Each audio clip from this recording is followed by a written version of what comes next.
everybody, welcome back to the Data Den. We are already in the second week of January and the second show. Can't believe it. I don't know about you, but last week was hard. It was a real slog and it felt like it was never going to end. So this week we're going to perk up the energy. It's also my theme week, which is around data tips for 2021. And there is no better person to talk about it and energize us for the week than my next guest. He is the loudest whisperer that I know on earth. He has the most amazing range of puppets and he also knows some really good stuff. Finally, he likes to talk about the truth. So, without further ado, let me introduce to you my next guest. It is Mr. Scott Taylor. Hey, Susan, how are you? Nice to see you. Thanks for coming on. How are you? Wonderful. Happy New Year again. Yes. Is it still acceptable to say that? I think it's acceptable to say that consistently. Yes, through at least June. And it's not a question mark. We want to try and make it from a question mark to a statement. It's been a question mark a little bit. Happy New Year, hopefully, right? Uh-oh.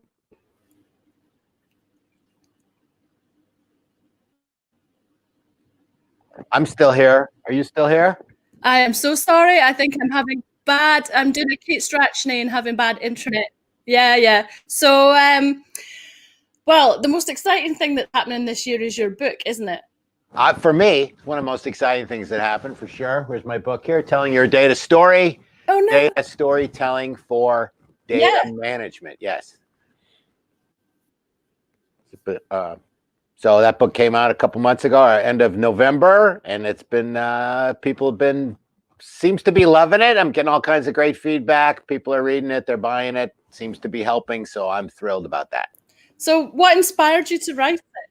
Well, I had to write a book. So at a certain point, if you're doing what I'm doing, which is trying to, as I say, provide data evangelism as a service, somehow helping people tell their data stories, it was time for me to sort of formalize it and codify my approach in the next form of content I had yet to tackle, which was a formal published book. And I looked out in the space and I heard all this talk about data literacy and data storytelling and data science, all these wonderful, super hot data areas. And I didn't hear the voice of data management loudly enough. So being that, as you mentioned, the loudest whisperer out there, I decided somebody had to put their foot down and say, all right, there is data storytelling and there's two kinds. There's one kind that everybody knows and people have been writing books about forever, data storytelling with data, i.e. analytics, explaining the meaning.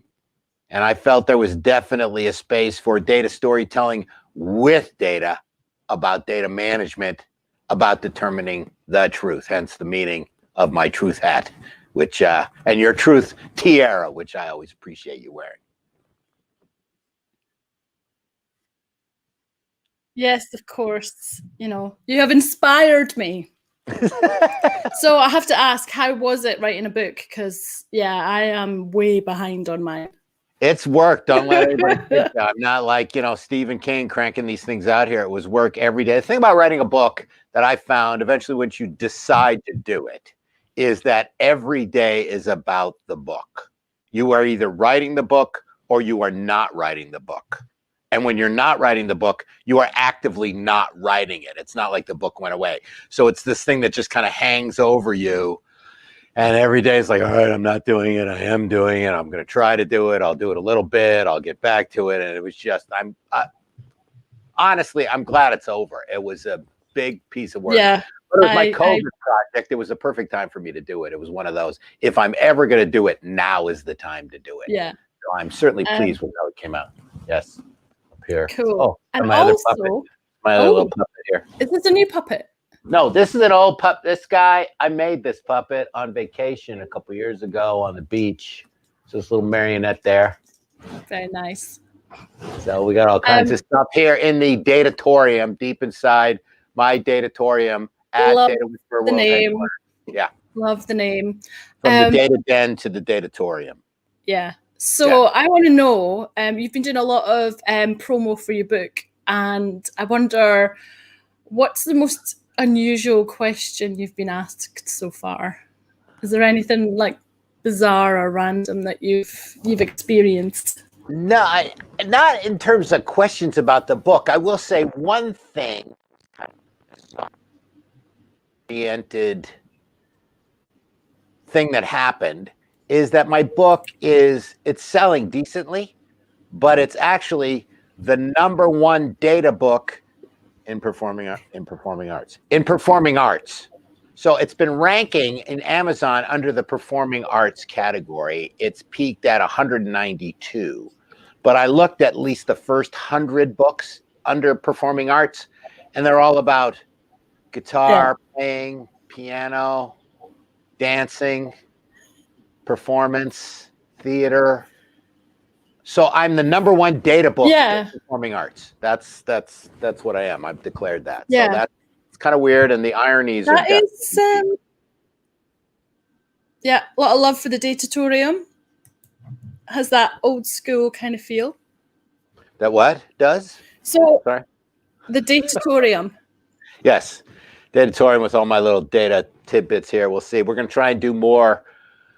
Trying to work around Data Whisperer World headquarters here, since we've got a bunch of different locations. I felt 2021 is a time to kind of expand my broadcasting ability throughout my wonderful apartment / office / Datatorium / broadcast studio. So I've got all these / nice beach house little setups. Yeah, he's got an amazing view, by the way, so don't feel sorry for him. Yeah, we'll show you the view. I can show you the view if you want me to show you the view. I can do that later. But in any case, this is really weird. I'm looking at I'm looking at a couple of comments here. Yes, hello from Germany. Hi, Magdi. I know we've got Manchester, Glasgow, Scotland. Very exciting.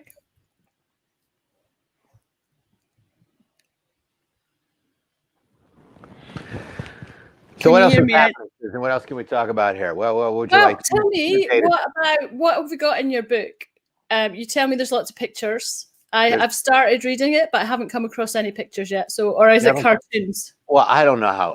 Then you've only gotten to like the first 2 pages here. I can't believe. Yeah, I literally have. Yeah. Really? Yes, you're doing a terrible job pretending that you're reading the book. So that's okay. Your show. You can say anything you want. I'm not even going to pretend I've read it. Yeah. Kind of those single panel cartoons with a couple of lines I've always thought of. We've got some diagrams. We've got all kinds of different discussions all about how to tell the data story. What I particularly like is that some people who've known me for a long time have read the book, and their feedback is, I could just hear your voice in there. It just felt like you were in the room saying. I'm hearing your voice even when I'm reading the stars. Yeah, so that from I was pleased with that, because they always say you should write like you talk, and if you can do that, it makes it a lot easier. Well, that was what I was worried about with my book, was losing my tone and my voice. So I'm trying desperately hard to keep that as well. You want it to be sort of a piece of you that people can experience. Yeah. And your thoughts and at least that was my approach, and trying to get people passionate about it. Could I give them some tips? The way even in the introduction, I tell people, if you're a data practitioner, if you're a data management expert, I'm not going to give you any tips on how to manage your data better. You know that probably better than I do. Yeah. But what I do want to provide you with is potentially a new way to talk about what you already know. And that way is a way that's business accessible, that makes the stakeholders that you're looking for, senior leadership, understand the value of what you're trying to do. That's the voice I'm trying to bring to folks out there, to help them explain what they do in a way that people will understand it better. What's wrong with that? It is. It's really tough, and I think it's a great tool for people to pick up and read and really learn about how to communicate more effectively with your business and not just talk in your own language. That's it. I mean, it's the claim right on the book, and we've guaranteed it here. It's the claim on the book. It's 99% buzzword free. So I'm particularly proud of that. I'm 1% slip in there somewhere. Nobody does. And there's a prize if you can find it. Is that right? Is there a prize? Yeah, I'd love to find. Yes. Yeah. So actually, I saw this on a post the other day. When's the audiobook coming? I know I have to talk to my publisher. I'd love to do the audiobook. So Yeah. I used to work for the current CEO of Audible. So nice. Maybe that'll be a nice Your little connections. Twitter. Yeah, a great guy, awesome guy in the data space. He was CEO of Dun & Bradstreet for a couple of years, a guy named Bob Kerrigan. Hi, Bob, if you're watching. We love you. He was true inspiration and definitely a great guy to work for. He was the real deal. So I loved working with that guy. Were you always in data, or are you like me? Did you just kind of fall into it by accident? I think I kind of fell into it from my sales background. The first data job I had was with a company that had been part of a publishing company that I had worked for, a magazine publishing company. Yeah. So there was a magazine, trade magazine side, and then there was a data side. I grew up as an advertising salesperson. That's what my father was as well, an advertising. He was a public magazine publisher. Worked for him. My first job was working for him selling space back in the day when you used to sell magazine space. And then I moved to trade magazine, and they had a data part of it. I left that trade magazine, went off to a couple of other opportunities that weren't really they were promotional kinds of things, in-store media, they called it, so signs in supermarkets and so on. And then I got called by the gentleman who had that data portion of the publishing company, and he had spun it off, and it was bought by a company that's now known as Nielsen. And he invited me in. I knew a little bit about the data side, but he offered me a great opportunity. And my first day, they're going to show me the pitch. So I'm going to sell data that I really didn't know anything about to people, the kinds of people I'd never really even talked to before, IT people. And the sales manager walks in and he goes, I'd like to take you through the pitch. And it was a book that was about that thick with old printed out slides back in the day. It was, barely, there was hardly PowerPoint in those days. Yeah. And my first thought was, I'm never going to get through this. And they're paying me to get through this. This pitch is way too long. He didn't even start it yet, but anything that thick is going to scare somebody off. And that began probably my first step, without even knowing it, on my mission to clarify what people want to do with data, to clarify and make it a lot more succinct, to be able to tell that data story. I reconfigured how they ended up telling the story for this little data business. I ended up being general manager of the business. So I ended up promoted and got more responsibility. You can talk yourself into anything, mister. That what? I said you could talk yourself into anything. I've got my family's superpower is that we're really convincing. Wouldn't you agree? You are. That's what we do for a living. So I shortened that story. I literally did make that story really accessible. And the business grew literally 10 times. It went from less than 2 million to over 25 million in my tenure there. And it was, a lot of it had to do with repositioning this data service in a way that people could understand it better and began to use it more. And from that, it just grew and grew and grew. And so it really taught me, look, if you could tell a better story, it's going to help. It wasn't the whole thing, but it was absolutely part of it. Changing the positioning, changing the marketing, changing not so much what we did, but how we explained it. And that just made it much more accessible. So I've been telling data stories since my first day in the data business. Amazing. So our buddy Andrew Jones is asking us, you're an awesome communicator. So how do you have any tips on how aspiring data people can improve their elevator pitch? Yeah, make sure you know what button you're going to push when you get in that elevator. Are you going up or you're going down? I'll push that metaphor a little bit. Think about what you want out of it. People just start talking. Think about that first sentence. What's the first thing you want to say to somebody? And a lot of folks spend a couple minutes warming up. They'll spend a couple minutes telling you their life story. People aren't, when you're in a business setting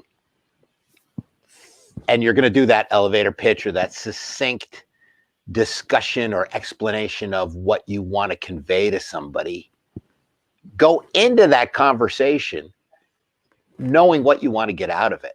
That's true for any kind of interaction in most cases. But in the data space especially, you want to watch out for that terminology, those buzzwords, those that kind of nomenclature or vocabulary that you use. You want to make sure that you're going to use things that listener can understand. That's one of my top tips for sure. And practice. The other one is, just like, how do you get to Carnegie Hall? Practice. Try it in the mirror, try it in front of somebody who doesn't understand it and see if they understand it. Try it in front of your dog or your cat, see if they run away. Try it in front of your parents. Try it in front of somebody. It's always better to have done it before than to do it for the first time when you really have to do it. The stakes are too high for you to. That's really great advice. Yeah. And people get overconfident. There's a couple different emotions that keep people from practicing. I practice all the time, believe it or not. So I will just talk to myself. That was one of the first things you told me, actually. And at first I was like, oh, that's ridiculous. But actually, you're spot on. It's the best thing to do. It just makes you more secure in your content. It makes you, it actually opens you up and makes it easier for you to elaborate on something, to improvise, to react, because you're confident in the main points you want to make. And if you don't have that confidence, you're just simply distracted. And people will come up with all kinds of excuses in their head. Well, I just want to save it for that moment. There's nobody who doesn't practice, okay? Tiger Woods still trains, all right? They all, no matter how good they are, LeBron is still shooting hoops and practicing. Every professional, I seem to have. You've gone black on my screen. I don't know. How did that happen? I don't know how that happened. Can you hear me? You're in the bad books. Yeah, I can hear you perfectly well. I don't know what happened here. That's terrible. But while you're fiddling around in the background, all right. One of the things that I think is really hard when you start out, whether you're just trying to sell within the business or whether it's your job as a salesperson, is handling those really aggressive, negative, challenging people. Yes. So how would you? There you are. Sorry, believe it or not, I switched cameras. I think my camera battery ran out there, so sorry about that. But I'm back, ladies and gentlemen. Have a spare camera. That helps as well. So there There's another great tip. So you were talking about handling. Oh, am I back? Yeah, these people that are. They're really kind of aggressive, abrasive, and very challenging, and they don't even really want to listen. They just want to pick holes in what you're saying. What's your tip for dealing with them? It depends on the situation. If it's one-on-one, you have to diffuse it in some way. It's been rare that I've had anybody get like super aggressive in a sales conversation, but you just got to hear them out. You just, dealing with conflict, you go right back at them with the same kind of aggressive energy. That usually doesn't work. Yeah. You got to try and diffuse it in some way. There was sales call after sales call I had. My background's in sales, marketing, presenting. I've always been in a customer facing role. So trying to somehow isolate that energy, because that energy can really spread through a room if you're not careful. And there's no, super hack that just kind of diffuses somebody like that. But in some cases, you just have to retreat and come back another day and move around. Yeah, I think, from my point of view, because as soon as that kind of happens, I start to get all flustered and I feel like I'm going red in the face. And actually, rather than going, oh, well, blah, blah, blah, blah, blah, blah, blah, maybe it's better to just like take a minute and sit back and think about it in your head first before verbally. I've dealt with a lot of, especially when I'm selling promotional stuff, is a little different. But my father had a great question when people used to just go, bat crap crazy all over something, and he would let them just kind of finish their whole monologue about why something was terrible. And we kind of sit back and he'd have this super confident smile and he'd go, so what do you like about it?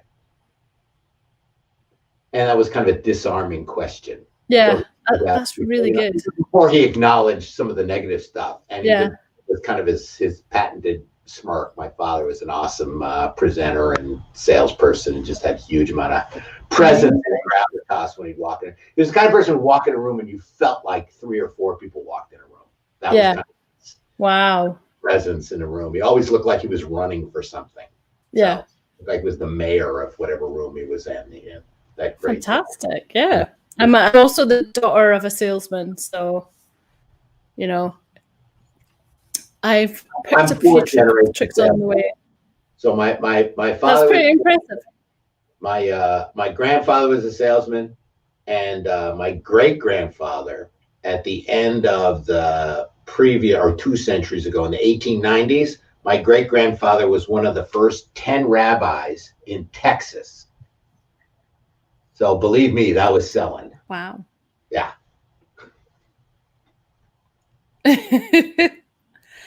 And what is next for the puppets? Because you've been teasing some stuff and some new voiceovers, but we haven't really heard much. Are they on hold until the book kind of gets milked a bit more? No. We're gonna do the puppets. I'm doing a virtual world tour with the book, so thank you for having me on here. I want to thank my exclusive sponsor, Wind Shuttle. The Wind Shuttle folks are sponsoring me to do my virtual world tour. The Wind Shuttle company provides all kinds of software and services to help people do the kinds of things I talk about. You know, MDM, data governance, data management, a whole host of different kinds of applications. So I'm working with the Wind Shuttle folks, which is super exciting.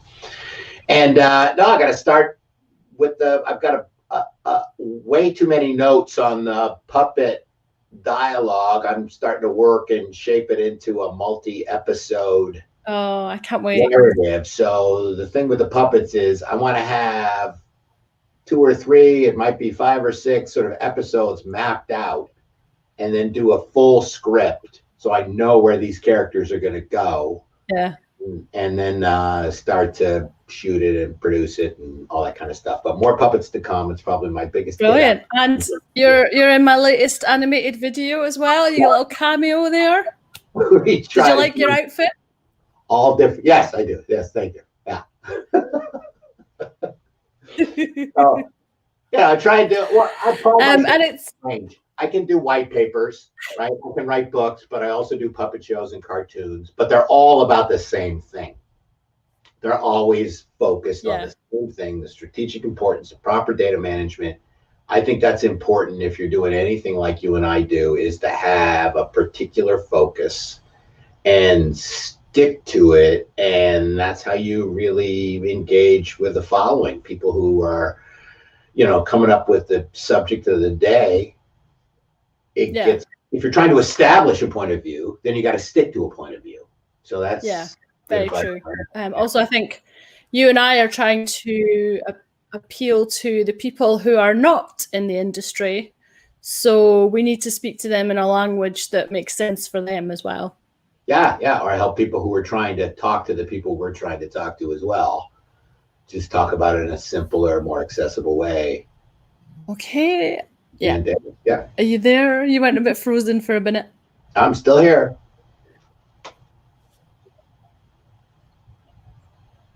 Still here, Susan. And so 2021, cool.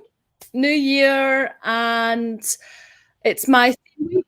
And I am looking for some top tips on data management. So what would be your top 3 tips for 2021 with data management? It's always the same. Get the data right. So make sure your master data, your reference data, your metadata is that foundation is set. Make sure your classifications are correct and consistent.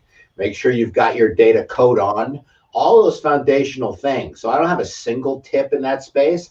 But my advice continues to be, no matter what year or decade it is, determine the truth first. Yes.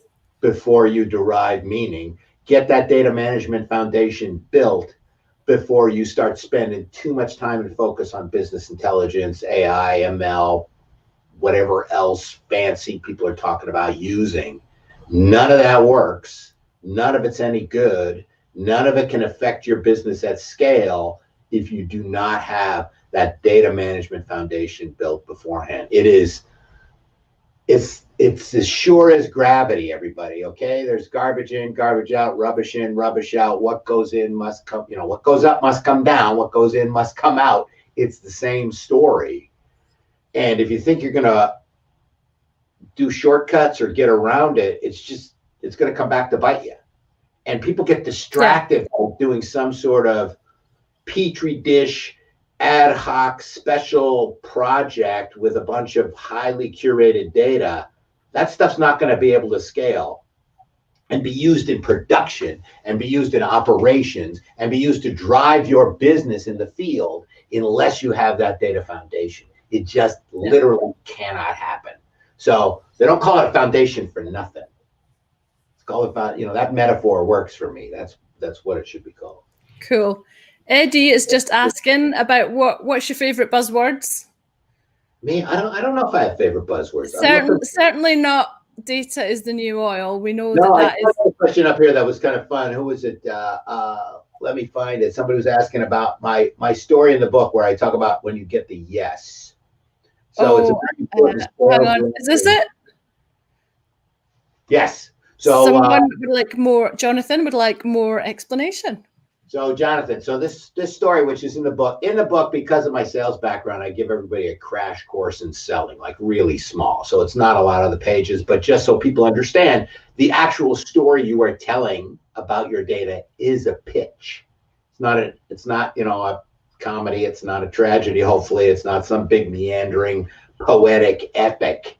It's a pitch in a business context. The stories you tell should drive and secure some form of action, which is what a pitch does. You are trying to convince somebody the benefits of what you have to offer, and you're trying to secure a commitment. That could be for anything. So another lesson I learned from my father, again, one of the greatest salespeople ever to tread any board and carry a bag anywhere. I was out selling something, was working for him. A very short version of the story. I was with the buyer and they said yes. And I said, that's great. It's going to be just like last year. And they said, oh, I didn't like last year. We're going to have to reconsider. And so I went from a yes to a maybe by just talking a little bit more. And I left that meeting just completely distraught. I knew I had blown it somehow. And I didn't realize how I had blown it, but they went from yes to maybe. All I did was make a small comment about last year. And my father told me, one of the most important rules in sales that Jonathan's mentioning, when you get the yes, shut up. Stop selling. You can keep talking. That's a good one. But stop selling. Don't come up with 12 more reasons. It doesn't matter what conversation it is. And if you're talking with senior leadership, someone like a CEO, and they tell you yes, you better shut the hell up and wrap up that meeting as quickly as possible with the next steps. Not because they're going to change their mind, but because you might blow it. So there's a lot of sales out there that are blown by people who just won't shut up. And again, that shut up isn't just totally not talking anymore. Oh, thank you. And I can't wait to get started, or we're going to do this, or let me talk, what a beautiful day, or let's go to lunch. Back in the old days when we used to go to lunch, whatever those techniques are. But that's a story I had to put in there because really top piece of advice from my father, which is when you get the yes, shut up. And do you think anyone can sell? No, I think there's some people who just don't have the wherewithal for it. I would hope that anyone can sell. I think you're right.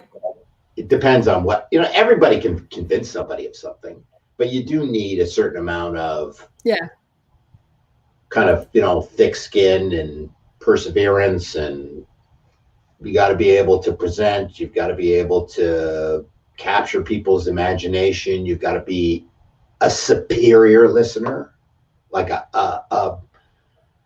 you know, beyond what most people can listen, because what I've found in my experience, and this is the same with data management, and I go through it in my book. I say everybody has a data story. You just have to find it. You just have to figure it out. And most people in most sales situations will literally tell you everything you need to know about why they need what you're talking about. If you listen, you gotta listen. And the challenge is most folks just start blabbing away and talk, and present the stuff. And especially in our space, let me show you a demo. You know, I talk about it in the book as well. Your senior leadership doesn't want to see a demo. They're not interested in a demo unless they understand why it's important. So the focus that I try and get people to look at is think about the why. Why should people get that? Why should they think they get value out of what you're talking about, whatever it is? Yeah. Until they understand and accept the why, they don't care about the how. You need the how. You'll need that how in there somewhere. But yeah, I focus on the why. I made the mistake quite early on when I was used to be in sales, and I went to an interview, and it was the classic sell me this pen. And I did the completely wrong thing. I sold the pen rather than asking what he needed. So that didn't go so well. Right. They always try and trick you with that. Yeah. Yeah. I had an interview where they had me do kind of they were going to have me do this role play. And I went like thoroughly into character. So I got up out of the room and I was going to come back in the room and start introduce myself. And so I go out of the room and I hear as I'm closing the door, the guy goes, "Don't close the door." And it goes click. He goes, "Because it's locked." So now he's got to get up, walk up, open the door. It's like, oh, hi, how are you? So I think I was probably too much. I didn't get the job. I don't know. It was probably not a right fit. But what's the worst interview then you've ever been on? That was probably one. Worst ones I ever done. People didn't show up. All right. You know, the worst one I was ever on was waiting 5 hours for a guy in a hotel lobby who did nothing but text me excuses. And I was pretty pissed at that one. And then never showed up. Ever. It was absolutely no excuse for that as far as I'm concerned. But I remember going to one and being really ill, and it took me like an hour and a half to get to London and on the tube, and then I got there and I just wanted to like collapse. Had to pretend to be really enthusiastic when I was literally dying inside. So that wasn't a good one. Next time, get that strength. Next time, if you're ill, reschedule. That's the tip for me. So what about Ditno? Do you want to talk about that? Do we want to talk about Ditno? Do we want to beat that Ditno horse again? Data is the new oil. No, it's not. Just stop. Buy my book and you'll get all the reasons why you should stop saying data is the new oil. See, everybody, this man is the perfect salesman. He can squeeze that book into any situation. I love it. I am learning from the master here. There we go, right here. So, come on, give us a flash. Oh, and is it also available in any other medium? Oh, available both the physical book and, of course, the ebook on Amazon or the PDF at Tech. Yeah, I've got the PDF. Get the PDF, get the ebook, get the physical, get them both. Why not? Get them all. Both there. So whatever way. Yeah, I did share a comment earlier. I can't remember who it was, but he said that his team are going to be reading it. So, you know, you've got like mass market now. Oh, great. There's spreading the word. Yeah. I'll make sure you use the Data Whisperer promo code at Technics Publications on that site, and you get a little bit of a discount, save a few bucks. Why not? And love to talk to whoever that was. I'll look up the comment. If your whole team is there and you want me to, call into a team meeting or something like that, that'd be fun. So let me know. That would be fun. Yeah. Yeah. Happy to, take questions about the book and that sort of thing. So it's just people who know me, people who've seen me talk, there's not a lot of surprises in it, but it's enjoyable. Formally putting it all down in an organized fashion is real work. And if you've got a book in you, get it out of you. It's a thrilling experience, that's for sure. Yeah. So what would you say are the data challenges that we have ahead over the next year or two? I don't think the challenges are any different this year than next year or the year before or the year after. I always come back to the same thing, which is, do they have that data organized and structured in a way that they can do what they need to do with it? So every piece of data in your business has got to do one of three things. It's got to help you grow, it's got to help you improve, and it's got to help protect the business. And why I'm so fond of master data, reference data, metadata is they can actually do all three. And in some cases, they can do all three with the same record. So I don't look at the technological side, is it data clouds and hybrid and on-premise and whatever, and an analytics graph hub, fabric mesh, and all the latest stuff is meaningless unless the data is any good. And that story is, I'm sticking to it, obviously. And it's a good story. So if I think back 10, 15, 20 years ago about the hottest topics in the data space, and I look today at the hottest topics, and we try and look at our crystal ball and look at the analyst predictions for the next 5 or 10 years, all of them are based on the ability to have data that people can trust. So that doesn't change. That's as old as data. It's having good data. So I'm pretty confident that they're going to remain. Yeah. I think people have been complaining about the quality of data for decades. And although the format might have changed, the problem itself hasn't really. It's just the problem has kind of transferred from paper to spreadsheets to whatever software you have now. They say that, I heard somebody mention that, a comment that caveman drawings were the first form of data. So that's a good one. If you look at that, then you can, based on Flintstones timing, then data is actually, it's not the new oil, it's older than oil. Think about that. Yeah. Data is older than oil. Data's been around before there were computers. Data's been around before there was electricity. So that's what gets me going on this whole data is the new anything. It's not new. It's new to a lot of people, but anybody who's been working on data in the previous century, like me, we look at that. People have been doing this for a long time. They just didn't know about it. They didn't hear about it. They didn't do it with the same kind of scale. But when I was at that company that was part of Nielsen, people were talking about and needed to do with data the same things they are talking about today. So that has not changed because it's about how to help your business. And business, while the types of businesses have changed, the fundamental essence of business is how you deliver value to your relationships through your brands at some sort of scale. That has not changed. That's bedrock stuff. So some great I look for those consistencies for me. That's my view, rather than how is everything completely different. Well, what can I say to that? It's amazing. So what is next for the Data Whisperer after this? We'll just keep going. We got content coming up. Like I said, I'm working with a couple of companies to produce some blogs, some videos. I'm working with the Comma Group as well. Those folks are great out there in the UK, and we're going to do some LinkedIn Lives together and some sort of supportive content. They're a fun group. And just looking for folks who need help telling their data stories. So if you're an enterprise out there and you're struggling getting your C-level executives to even care about what you're doing in data management, or you're trying to get your field force to accept your data governance program, or you're trying to get funding for these initiatives, buy the book, reach out to me. I've got all kinds of tips. That's what I do. Like I said, data evangelism is a service. How do you get people excited about the data management portion of what you do?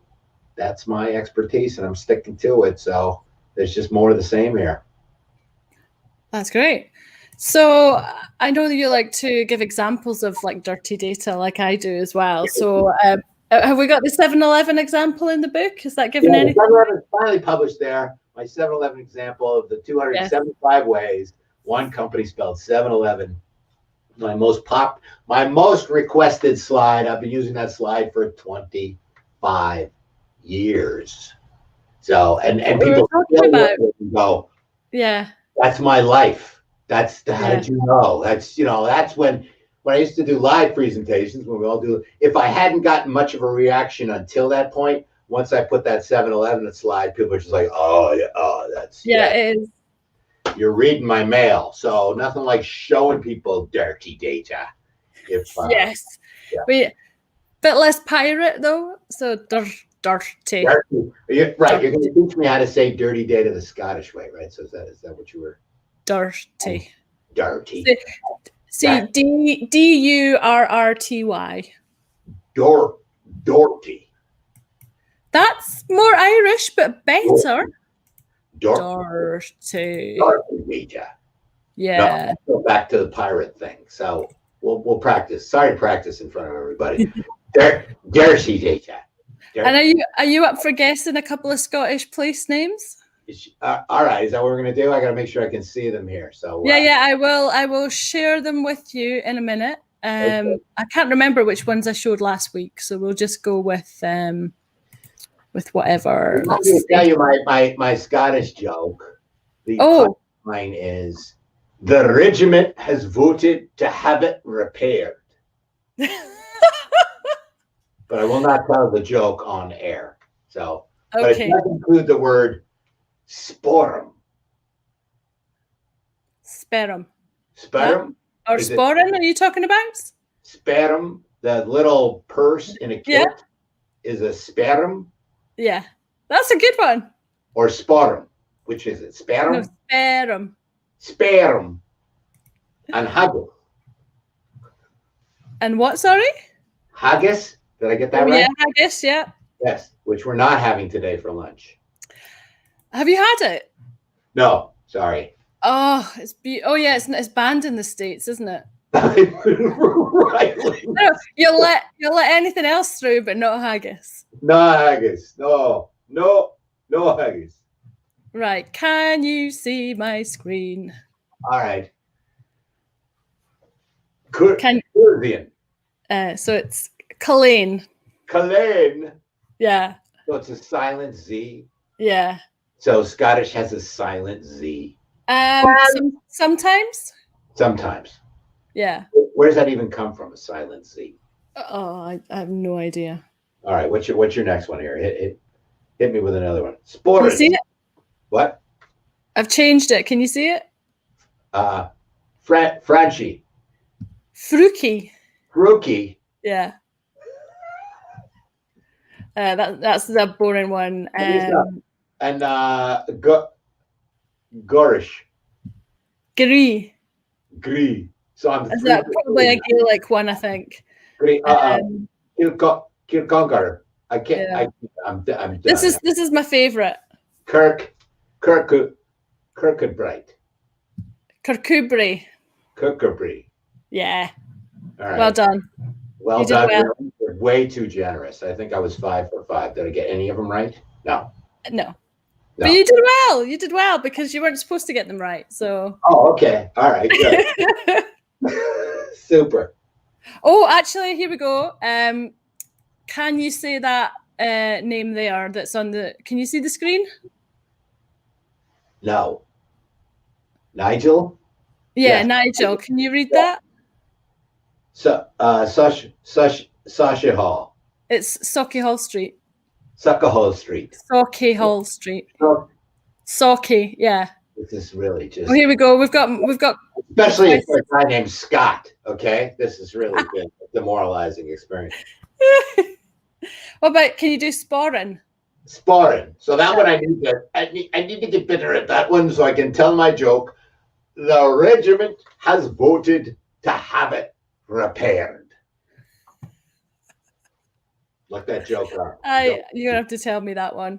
I will, but offline. Yeah, definitely. Okay, here we go. So Jonathan's saying, if enterprises followed your data story, the 4 C's, my classification expertise, would you say we reduce the time spent on data munging, wrangling of data, and by how much do you think this could be reduced by? That's a good question. Stamp out munging in our lifetime. when you hear about these data scientists talking about how they spend, 60 to 130% of their time munging and wrangling, absolutely, Jonathan. If people followed the 4 C's, if they worked with Susan and her classification guru-ness, if they had that data management foundation set up and they communicated to the data science community that data was there, or the reverse, the data science community, instead of opening up a spreadsheet or Python or wherever the heck you guys work in and just grabbed a bunch of data that you think you alone have to fix, why don't you reach out to your data management peers? Why don't you find your MDM group? Why don't you find your head of data governance? Because if those munging problems have to do with duplicates, if they have to do with bad hierarchies, if they have to do with inconsistent taxonomies, if they have to do with missing geographies, those are the 4 C's: code, company, category, country, right there. You can stop doing all that munging and wrangling. It's not going to get rid of everything, but I firmly believe it's going to get rid of a big portion of it. If the data science community started working more closely with the data management community together to feed each other better data and to talk about the requirements. But it just blows my mind that an entire group, and I know I'm throwing them all in the same group here, but how many times do we hear data scientists complaining about spending so much time not doing data science? And I would challenge anybody out there who claims as a data scientist that they spend 80% of their time doing data cleansing. That's not what data scientists should be doing for a living. That's not why they're paying you. And they're not doing it efficiently if they are. What job does somebody have where 80% of their time is spent doing something that isn't what that job is? Then what is your job? Then what has your job become? So people are taken a little aback by this or a little bit affronted. That's good, because you shouldn't be spending all that time. And there are answers out there. There's no big silver bullet. It's not like all the data is going to perfectly change your munging situation. But it's been a decade that people have been complaining about data janitor work, data wrangling, data munging, and just take it as part of the job. And that's got to change. So thank you, Jonathan, for bringing that up. But that's a huge opportunity for both communities to work together more and to get better data into those data scientists' hands.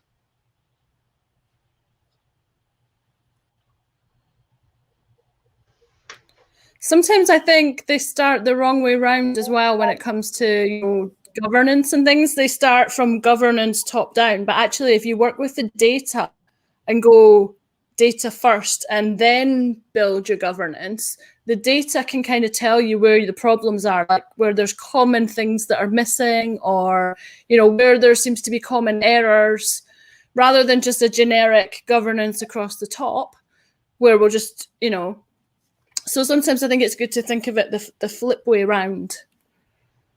That can work. Everybody's got a 7-Eleven slide somewhere, so that yeah, I've got loads of them. The same thing is there's a lot of data talking to you that needs to get fixed, and that kind of problem, you got to have some kind of data approach that people can support.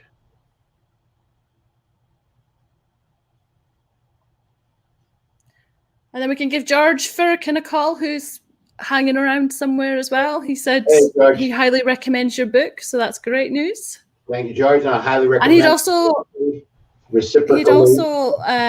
like you. He'd like to know what's on your shelves. What's on my shelf here? I don't know how far. Yeah. Here's I think you're presenting a TV program, like a DIY show. It's Moomin. You know Moomin? Yes. Yes, in the Nordics, in Finland, I believe. So yeah. Here, I got, what else I got over here? You know this guy? Little dog from the RCA dog. His master's voice. Yeah. That's what dogs look like when we go like this. They kind of give you that kind of tilted. His name is Nipper. So if anybody was looking for what the RCA dog's name is, Nipper. What else I got up here? This is what my house normally looks like, by the way. So I did not set this up for your show here. It does look like quite arty. you've heard of Tickle Me Elmo. This Yes. is Pickle Me Elmo. My brother I hope made there's this. no kids watching this. Yeah, all you kids out there, don't get frightened. Pickle Me Elmo. My brother made this himself, so we got all kinds of creative folks in the family. Got a little angel. I got all kinds of stuff here. Maybe we'll come back. I've got a little. This is handy. In case you don't have this, every data person should have one of these, the Rosetta Stone. So here's a souvenir Rosetta Stone from my trip to the British Museum. Not the language people then. Every data enthusiast should at some point be in front of the Rosetta Stone. It's that classic data,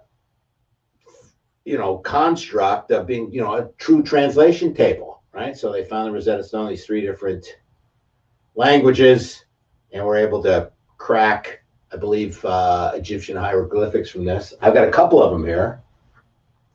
If you put them this way, it all makes that much more sense. We got a couple of these Rosetta Stones from the British Museum. I got all kinds of crazy stuff here. So maybe we'll have to come back and do a tour of the Datatorium. Yeah. Oh, that would be good. That could be a show in itself. Yeah, I think so. So just testing out this background. Hopefully people like this background. But more to come on this. I took one of these early. I was like a year and a half ago when I was first starting.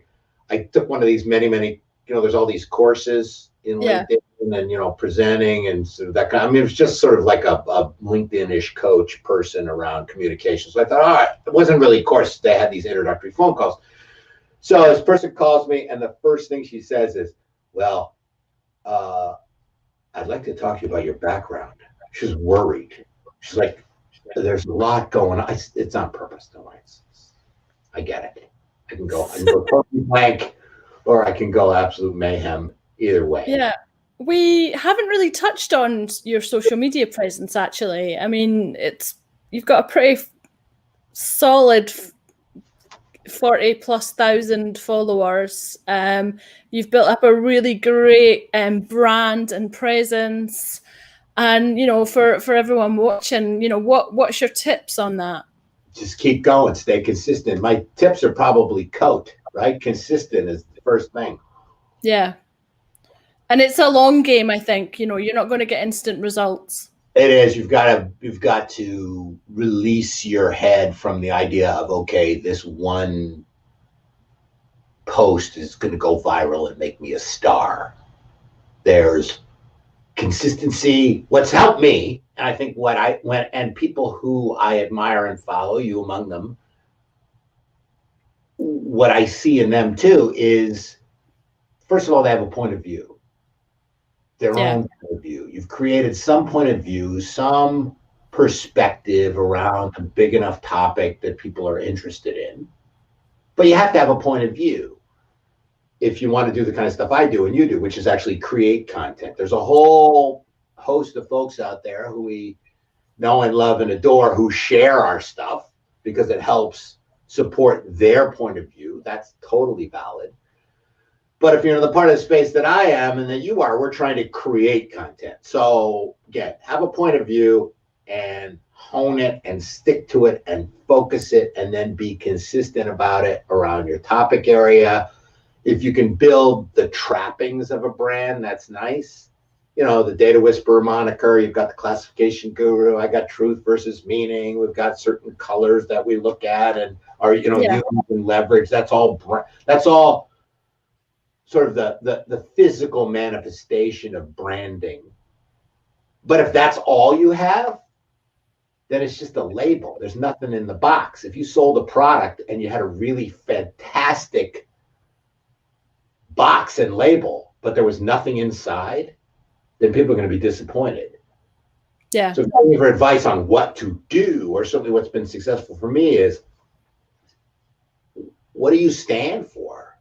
What kind of messaging you're trying to convey? What point of view do you have? And then be, hopefully, and I think I'm working towards this, be known for that. Yeah. You're definitely known for that. Something I would say as well is that we don't all need to be content creators. I mean, if you are happy to be a supporter, that's fine, but don't expect to just do one, like you say, do 1 or 2 posts and become an overnight sensation. You know, if you do want to be known, you have to put the legwork in, and you have to show up every day, even if you don't want to. You put it perfectly. It's the long game. It really is the long game. That's been for me. So you'll see a steady, consistent growth that I've had in terms of one metric, which is just pure followers. So I'm delighted to thank all 42,000 of you. I appreciate you following my stuff. It used to be 20,000. Before that, it was 2,500. So everybody's got to start somewhere. And I don't know. When I look at folks like our mutual friend Kate, she's 150,000. You got Bernard. So, the audience is out there. The audience is out there. People are looking for insight. They're looking for content. They're looking for ideas. They're looking for something that might pique their interest. That could be, if it's entertaining, if it's serious, whatever the impact they're looking for. And own your own voice. Be yourself is kind of the cliche, but it helps, because then you don't have to remember what you need to do. So it's been a blast for me. Yeah. Really, met you and I, believe it or not, nobody. We have never been in the same room together. I know. We're going to have the biggest night out. Or a beer, unfortunately, yet, or a glass of Prosecco. That day will come. It will happen. Wonderful relationship over LinkedIn, and it works. Yeah, and it was a lovely guy called Henry McNeil that I met over here at a networking event that first told me about you. Oh, Henry he was at a data consultancy? Yeah. Yeah, I worked with him, and I forgot his partner's name when I was at Nielsen. We hired them. I didn't realize. He said he'd worked with you, and he recommended that I follow you. Yeah. Oh wow! Yeah, Henry. So really, really small world. Yeah. So in terms of this year, it's going to be tough event-wise, but have you got much coming up online? Yeah, I've got some, I think some webinars coming. I've got a sales meeting I'm doing for a client next week. I'm doing the Arizona State, or the state of Arizona has asked me to come in and do a webinar for them. Too bad I can't go there because the weather would be much nicer. So these events, I'm open for events. Now that I can't go anywhere, I can be everywhere. I'll be setting up reaching out to the DAMA chapters. The Data Management Association is a global group. They've got 60 chapters out there. I'll be reaching out to them and see if they want me to come in and talk to their constituents and their local groups. I did one with Nicola Ascom. She helps with the UK group. I did a few last year. Yeah, she's the data governance. Keep it going. So no physical events for the time being, for the foreseeable future. I haven't been to a dry cleaner in a year. Are there any left? I don't know. I was driving around, my suitcase is covered in dust. I finally opened up everybody probably has this. I used to travel like crazy. Really. Oh, have you got good travel tips then? I traveled a lot, and I had this little everybody who travels probably have these little kits you bring around with you with plugs and adapters and little tools. And I finally a few months ago, I just went, all right, I'm going to distribute these throughout the house now. I'm not raring to go. I'm not going to travel anywhere. But I frankly, I don't miss the travel part of travel too much. Getting up at 3 a.m, driving to JFK Airport, 8-hour flights and all that kind of stuff. It was fun, but I've done my share of travel. So I used to drive a lot. So I get that. Kind of the quality of this sort of thing. So really, truly, does this work? Does this setup work? I got a new camera that I forgot to plug in. Instead, I just had the battery. That's why it went dead on me. Another setup with some better sound, better mics, doing more puppet stuff. But it's a great example of how you can still thrive even when the world is falling apart, So we're trying out there. The opportunities are out there, so we just keep it, going. Cool. Well, thank you so much for coming on today. You'll definitely be back. I might get a data group on at some point. We can all have a big chat. Wish you lots of luck with your book as well. And also, where can people find you? They can find me on LinkedIn. They can find me right here, Scott Taylor, the Data Whisperer. You can find my book at Technics Publications. If you use the promo code Data Whisperer, you get 20% off. That's lovely. A lot of people are asking me, I get these notes like, is the book available in blah? I was like, I don't, check Amazon. Where if can you I download it on a PDF, it is, yeah. Anywhere else. And you can find me on LinkedIn. Obviously, I also have a YouTube channel. Easy to find there. About 50 videos and more to come, from the puppets and cartoons all the way to some rather serious stuff, but they're all to the point, a couple minutes each, and just trying to help people, trying to help people tell their data story. That's my purpose in life right now. So good. Well, I would highly recommend reading the book, even though I haven't quite got into it yet. I know it's going to be really good. So please check it out. And Scott's got discounts and things as well, so go and check it out. Thanks, Scott. I will hide you for a second. So thanks everyone for watching again. It's been a good week. Next week is procurement week. So I have the guys from Proctopus on. So we'll be talking about all things Proc Meet, Proc Live, the Proctocast, and what's coming up for Proctopus as well. So if you've got any questions, get in touch. Otherwise, I will see you next week. Thanks a lot.